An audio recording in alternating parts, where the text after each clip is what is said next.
Everyone told you to go to China. Lower costs, better infrastructure, faster turnaround. And for a long time, that was the right move. It's not anymore. All the tariffs. China isn't the cheap option. It's an expensive one. And the inventors, still defaulting to it, aren't being strategic. They're following outdated advice. I've manufactured products across 6 different countries over the last 30 years. I can tell you this: Vietnam, Mexico, and even India are no longer backup plans. For a lot of products, they're now the smarter first choice. In the next few minutes, I'm going to break down exactly how each country stacks up, what it actually costs, and how to figure out which one fits your product, so you stop leaving money on the table by defaulting to a supply chain that's working against you. Point one: the math nobody runs until it's too late. The high tariffs, it's not a headache. It's a number sitting inside your margins right now. And most people have not done the math. Here's what it actually looks like. You're manufacturing in China at $12 a unit. Sounds great, but the time that product clears customs, lands in your warehouse, and absorbs that tariff, that $12 number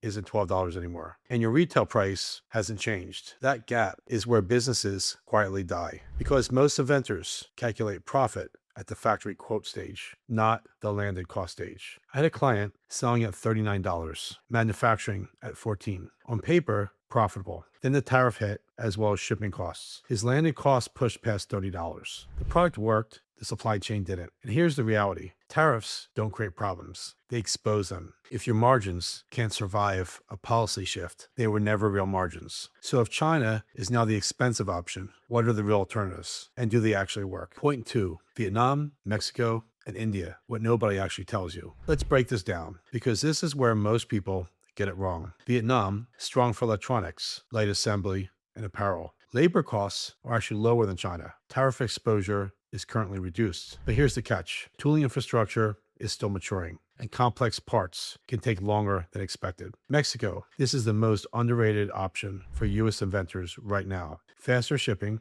no ocean freight delays, lower logistics costs. If something goes wrong, you can get on a plane and walk your factory floor. This is strong for metal fabrication, injection molding, and mid-complexity products. And here's what surprises people: even if the unit price looks higher, total landed cost is often lower than China in many cases. India, best for high volume, lower complexity products and textiles. But the trade-off is control. Quality requires oversight. Supplier vetting is not optional. Now here's the key insight: there is no best country. There's only the right country for your product. The inventors who win don't chase the cheapest quote. They match the right country to the right product before they commit. If you're currently manufacturing in China or about to choose a factory, stop before you commit to anything. Book a free strategy session with me. I'll look at your product, your cost structure, and show you exactly where your margins are at risk and which country actually makes sense for what you're building. I only work with people I can generally help. So fill out the form. Let's find out if that's you. Link is in the description. Point three: why switching countries without changing your approach makes everything worse. Now here's where things fall apart. A lot of inventors realize China isn't ideal anymore, so they switch countries. Same product, same CAD files, different factory. And they think that's enough. It's not, because different countries have different tooling standards, different material options, different manufacturing strengths. A design built for China does not automatically work in Vietnam or Mexico. I've seen inventors make this switch, keep the same files, and end up with parts that don't meet tolerance. Full retool, months of delays, massive cost overruns. The factory didn't fail them. The design strategy did. Switching countries without adjusting engineering is just moving the problem to a different time zone. The supply chain decision is an engineering decision, and the team evaluating your product needs to understand multiple manufacturing environments, not just default to the one they've always used, because senior engineers know what needs to change before the factory ever sees your design. That's the difference between a smooth transition and a very expensive mistake. Tariffs have changed the game. China is no longer the smartest default. It's the expensive one in many cases. Vietnam, Mexico, India are real options, but only if you match the country to the product, not just the price. Switching factories without adjusting your engineering is how inventors trade one problem for another. The inventors protecting the margins right now aren't the ones who found the cheaper factory. They're the ones who looked at the full picture before they committed. Because your supply chain is not a sourcing decision, it's an engineering decision. Treat it like one. Here's what I want you to do right now. If anything in this video made you second guess your supply chain, pay attention to that. Click the link in the description and book a free strategy session. On that call, I'll look at your product, your manufacturing setup, and give you an honest answer on where you're exposed and what your smartest move is from here. No pitch, no pressure. future. If I can help you, I will tell you how. If I can't, I'll tell you that too. I've turned away more clients than most companies take on because I only work with people I can actually get results for. So if you're serious about protecting your margins, fill out the form now and let's talk. And when you're done, watch this next video. I break down exactly how we get high quality manufacturing at half the price most inventors are paying right now. Click it now.